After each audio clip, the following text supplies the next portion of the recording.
Welcome back to the best crypto trading course for beginners. In this video, we're going to be talking all about putting together your trading system. So here's where part 1, 2, and 3 all start to come together. We're going to be talking about the different components of a trading system.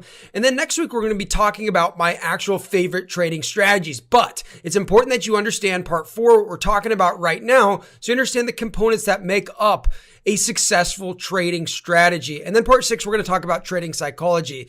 So let's go ahead and let's dive in here. First things first, when determining your trading system, first things first is you need to determine on which time frame you're going to be trading. Are you going to be a scalper, which you're going to be looking at smaller time frame candles, or are you going to be swing trading, where you're looking at a longer period of time to hold a trade? So let's go ahead and take a look at this. Okay, so somebody that's a swing trader, generally you're going to look at maybe the daily, maybe even the weekly chart. And you may be looking at the 4-hour chart and maybe even like the hourly chart as well.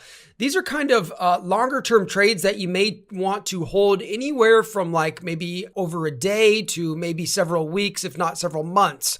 This is considered swing trading, okay? And the benefits of swing trading is that price definitely moves a lot slower. So you have more time to react and more time to think, which is sometimes nice if you're starting off.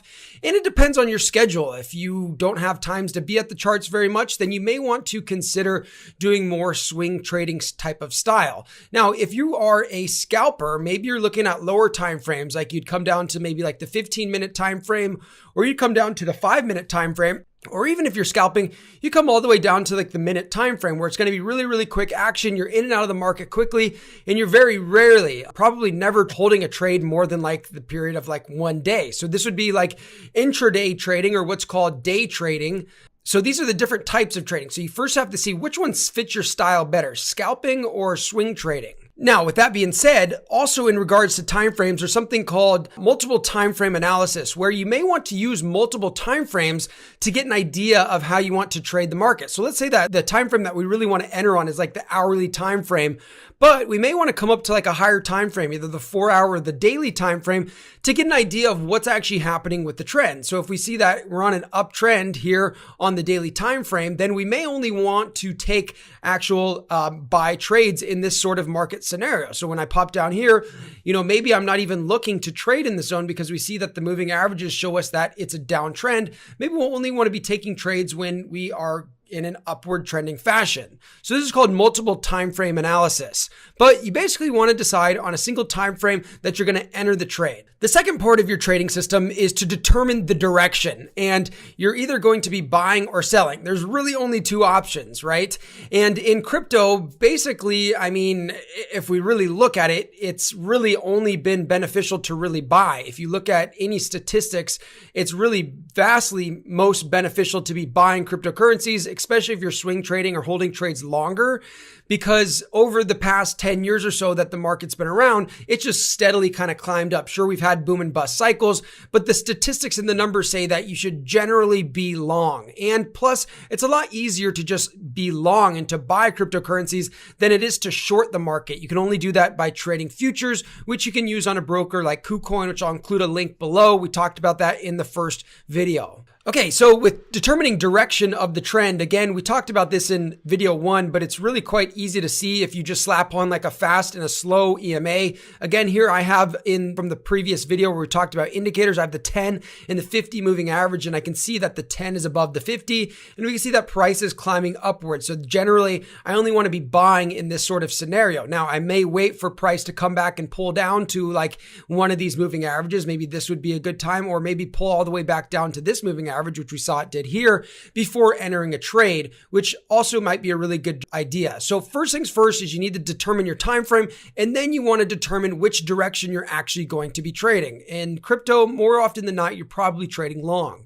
The next thing, which arguably might be one of the most important things, especially if you're a beginner, is determining your risk management system. So what does that mean? Well, that means how much money are you going to risk per trade? And generally, as a rule of thumb, you can risk somewhere between like 1 and 3% of your account on each trade. I know kind of a very average that a lot of people use is around 2% per trade. So that means that when you're going in to decide how much of this crypto am I going to buy, you want to make sure that it's only maybe 1 or 3%. Maybe start with 1% if you're brand new until you develop more confidence in your trading system, which we're going to be talking about at the end of this video. So make sure that you stay tuned. Now, a couple ways to determine risk. One is use a percentage like we talked about, somewhere between 1 and 3%, or you could also decide to trade a dollar amount. Now, how do we determine how much we should actually be trading? Well, you basically are going to have somewhere where you're going to put your exit criteria or where your stop loss will be, where you basically say that this trade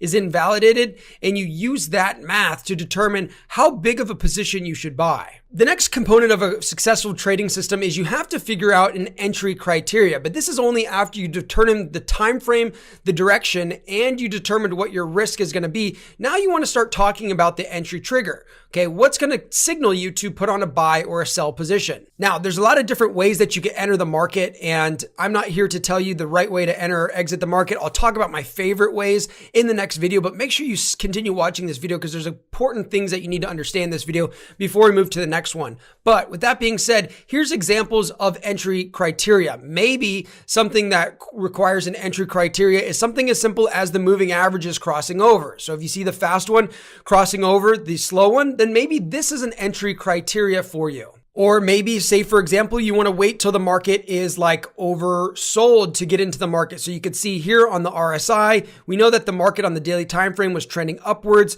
So we wait for it to pop below this 30 and wait for it to come back in. And that's where we'd enter the trade. So we'd enter somewhere like around here, and you could ride that really nicely like that. Or maybe you just want to get somewhere like close to there. So that's how you may enter on, say, using the RSI. And one other entry criteria that you may use is you may use the Bollinger Bands, which we talked about again in the previous video, or maybe you wait for it to come down to the lower band of the Bollinger Bands and you wait for the green candle to come out of the band, and that's where you'd enter the trade and you can ride it on up. Again, you can see this playing out time and time again. You wait for a green candle to come out right here and then you enter right there, okay? Again, you wait for a green candle pops out of there and you ride it up to the next Bollinger Band.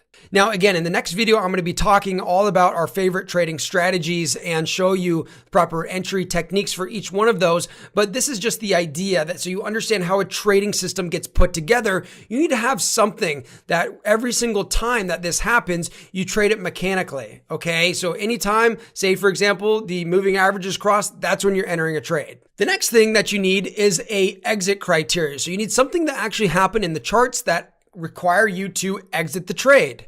So staying on the same theme, let's just say, for example, here that maybe you enter on the cross and maybe say you exit on the cross where it looks like it almost crossed here, but it ended up crossing up right up here. So maybe that's the way that you exit the trade is the moving averages cross over, saying that the trend may be ending.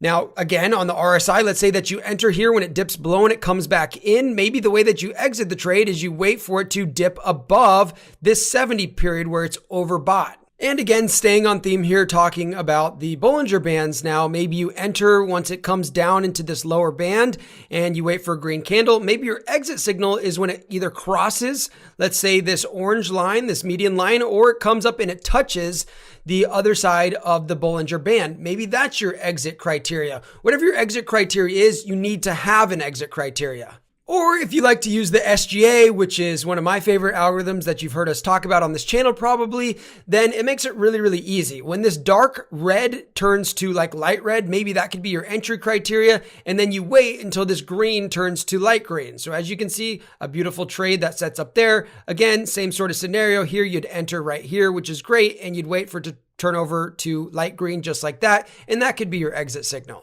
Or if you want it as easy as possible, you could just basically trade when this green line turns green, and when it turns red, you exit the trade. And yes, this actually does have an edge. This is the Spiral Guide algorithm. If you'd like to try it, you can go to our website, blueedgefinancial.com/crypto, and you could try it for 30 days. And if you're not happy with it for whatever reason, just let us know. We'll give you all of your money back. Okay, so now you have the fundamental principles of a trading system. Now it's time to put this all together to start building confidence that your trading strategy actually has an edge. So we know the time frame. We either decided if we're going to be scalping or swinging. We've also decided which direction we're going to be trading. We've decided on a risk amount per trade, and we've also determined our exit and our entry criterias. Now, the most important thing is to back test your strategy. And this is really important in building confidence with your strategy. I'm going to show you exactly how to do this. So in TradingView, there's this really cool tool. It's called bar replay. You just click on it and you click wherever you want in the chart, for example, and then you can start advancing the bars kind of one at a time here. And you can see if your entry criteria gets triggered,